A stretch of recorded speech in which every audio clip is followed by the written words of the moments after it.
Well, hello and welcome back. Thanks for coming back. Where are we? In downtown paradise. That's a view straight out into the blue Mediterranean Sea. And of course it's the Paphos harbour.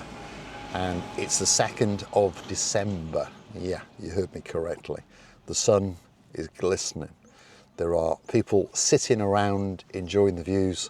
And of course, quite a few tourists, by the way, walking around in not much clothing. So perhaps if you're in the northern hemisphere, we're not making fun of you. Well, we are actually. But hopefully the impending winter gloom is not going to cause you too much trouble. Hopefully you'll keep tuning in for little glimpses of sunshine on the little channel known as Marika and me. And today I thought we'd park up and talk about hiring a car in Cyprus. A lot of people come to Cyprus and then they decide they want to hire a car. Now, to hire a car is pretty easy wherever you are in the world, isn't it? But when you go to a foreign country, perhaps now and again, you need the odd guideline or two. So, if you're going to hire a car, what do you need? 3 things, basically. You need your driving license, a valid one, obviously. You need your passport, a valid one, obviously. And in most cases, you'll need a credit card or a debit card. And in some cases, you can pay in cash. We'll come to that in a little bit. So you have a look on the internet, or perhaps you arrive on the Island of Love and then you walk around and you see a shop advertising cars for hire. So pretty much you would walk in, inquire about the prices, ask 1 or 2 questions about what car am I having, is it this car or that car, and then you agree, I want that car. Let's say it's a Nissan Note or a Honda Jazz, something like that, Ford Fiesta side.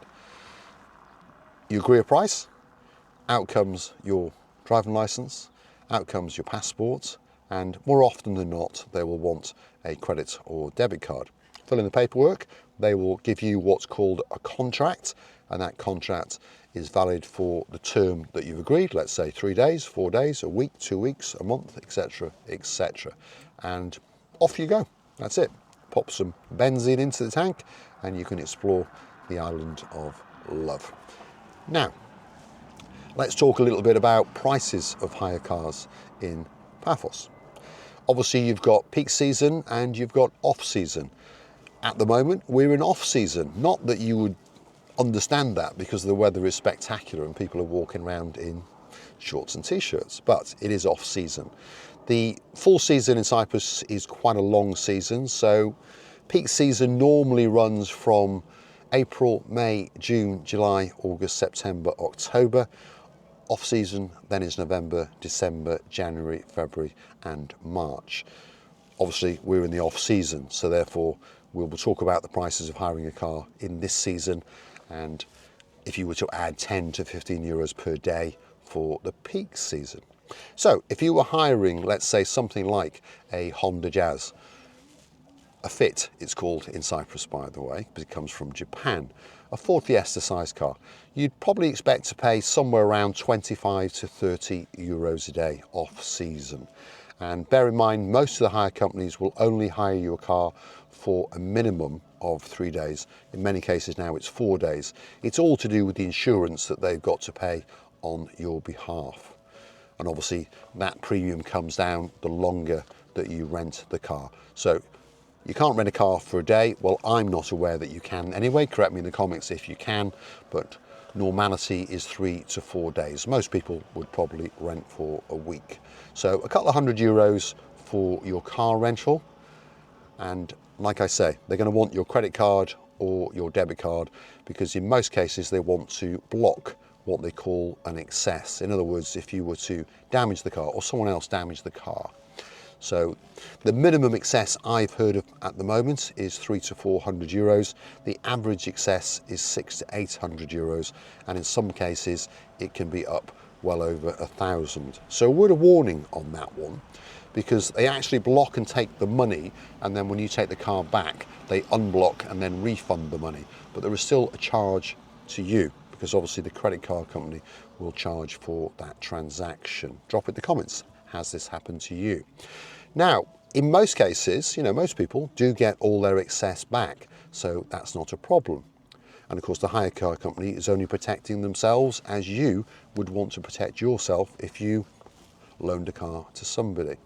But the problem arises if, for example, you catch a curb, or let's say someone catches you while you're visiting the supermarket and clips your rear bumper. Now the damage on the bumper to repair, to be honest, is a couple of €100, but in most cases, not in all cases, but in most cases, the hire car company will keep the entire excess, because of course if you read the small print on your contract, it allows them to do that because of course you have damaged their car. So this is where the unfairness comes in, shall we say. Now there are many companies on the island of Love that will hire your car with no excess and a verbal agreement of if you damage the bumper, it'll cost you a couple of €100. And of course, we are one of those. So if you want to hire a car via Marika and me, all you've got to do is hunt down our email on our About page, get in contact with us, and we'll give you our rates and arrange drop-off and collection of a hire car for you wherever you may want it, at the airport, at your hotel, or perhaps just on a street corner. You just let us know, no problem. And when you finish with it, we will collect it from you.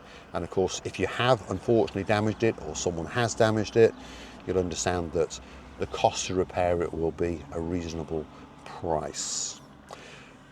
The next thing to talk about with hire cars. Obviously, you are in a foreign country, in a foreign land, shall we say. But luckily, if you're coming from the UK, for example, or South Africa, you'll be driving on the correct side of the road. So that bit's not a problem. Hire cars in Cyprus have distinctive red number plates, and some of the locals, not all of the locals, but some of the locals get very, very frustrated when a hire car is in front of them. So they do tend to stick themselves up your bottom a little bit. So my advice would be to slow down a little bit, or even pull over and let them go round, because they just get annoyed and they annoy you. So pull over and let them go round. Drive carefully. The speed limit predominantly in and around Paphos is 50 kilometres an hour. There are the odd stretch with 80 kilometres an hour, and of course if you go on the highway it's 100 kilometres an hour. Now the police are quite lenient, so they'll allow you to go 10 to 15% over that depending on how they feel, but word of warning, just stick to 55-ish, 60 kilometres an hour wherever you're going, except on the highway obviously, and you won't find yourself in much trouble. The next word of warning is the traffic lights. Well, there's two words of warnings actually. Just because the traffic lights are on green, that doesn't mean that you have right of way. Well, it does mean that you've got right of way, but the gentleman or the lady coming the other way may feel that they're in a rush. So always make sure you look left, you look right, and you keep looking as you go through those lights. But also, there are some traffic lights now at some of the main intersections that have got what they call traffic enforcement cameras. We all understand what they are. They take little pictures of us when we do naughty things like go through on amber, and they also get you, if you boot it, to try and beat the lights and go a little bit too fast. So again, drive carefully and drive with respect to the other drivers, and hopefully they will give respect to you. There's an official from the municipality of Paphos. Obviously he's going to walk around and do a bit of daxing, a bit of chatting, and perhaps have a frappe or two. Music playing in the backgrounds. This is the atmosphere in downtown Cape of Paphos on a spectacality of a morning indeed. And like I say, don't be scared to hire a car in Cyprus. It's like driving in your home country. Just drive sensibly and carefully and you will find yourself in no troubles. The big ones to watch out for obviously are speeding and traffic cameras. And if you do go and park in a car park and you think that space is a little bit too tight, it probably is. So go and find a bigger space or circumnavigate the car park one or two times more, looking for that nice little space that's out of the way. And then you can rest assured that when you come back, that car that you've hired will have no damage on it. When you take it back, you won't have to pay any cash or have any of your excess blocked on your credit card. So perfect cars for Cyprus, let's talk about it. Obviously, everyone's got different ideas of cars. You can hire a Lamborghini, you can hire a Porsche, you can hire a Ford Fiesta and that type of car. And most people who come to Cyprus will hire a little run around like a Honda Jazz, a Toyota Yaris, a Ford Fiesta. Perhaps if you're a slightly bigger family and you want something a bit bigger, you can get a jacked up four-wheel drive, something like a Kia Sportage or a Hyundai Tuscan, something like that, Honda CRV. That's going to cost you a bit more off season, probably 60, 70 euros a day, but obviously it's a much, much bigger car. Now, one last thing I'm going to talk about. If you're going to hire a car in Cyprus, try to avoid the big boys. I'm not trying to insult the big boys, but the big boys don't really care that much about you. They've got more customers than they can dream of, so they can treat you with that little bit of disrespect. Try and find a more local hire car company, and once you find them, and if you're quite happy with them, if you keep coming back to Paphos and Cyprus, go back to them and go into the office and talk to them, because slowly but surely, as you build up a rapport and you make friends, you'll find that they will give you preferential rates, or they'll do things out of the box, like bring that car to the airport at 4 o'clock in the morning for you, those kind of things. Be a bit lenient if you say, can I keep it for another 3 or 4 hours because my plane's been delayed, those kind of things. Same all over the world. Treat the people that you meet with respect, and often they will return that 2 or even 3-fold. And I think that's the case of Cyprus. The hospitality of Cypriot people and the people who've integrated into Cyprus, British people, German people, French people, they tend to adopt many of the cultures of Cyprus, and we end up with sigar, which means slowly, slowly.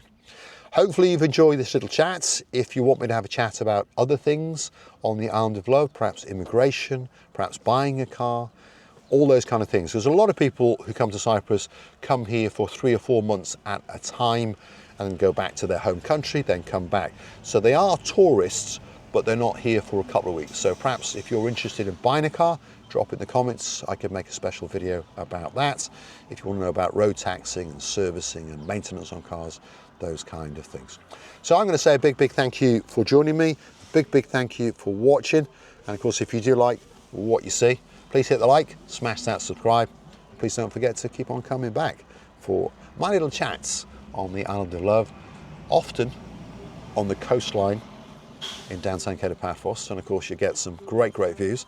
And you get to see people walking up and down with not a care in the world, because Paphos is a place like that. It's a place that takes your troubles away. So on that note, get yourself on a big bird or that canoe. Paddle like crazy, Paphos Cyprus, Marika and me. You've guessed it, we're waiting, especially for you. If you'd like to say a big, big thank you, why not go and hunt us down on the Buy Me a Coffee platform? That's how you could gift us a virtual coffee or 2. All you have to do is hunt down these magic words, Marika and me, buy me a coffee. Up will come our landing page. You can choose to read a little bit more about us, and of course a comment or 2, and fingers crossed you might gift us that virtual coffee. You can also join us as a superstar member on the Buy Me Coffee platform, starting off at only €10 a month. Thanks for watching. It's time for me to light a little boy cigar.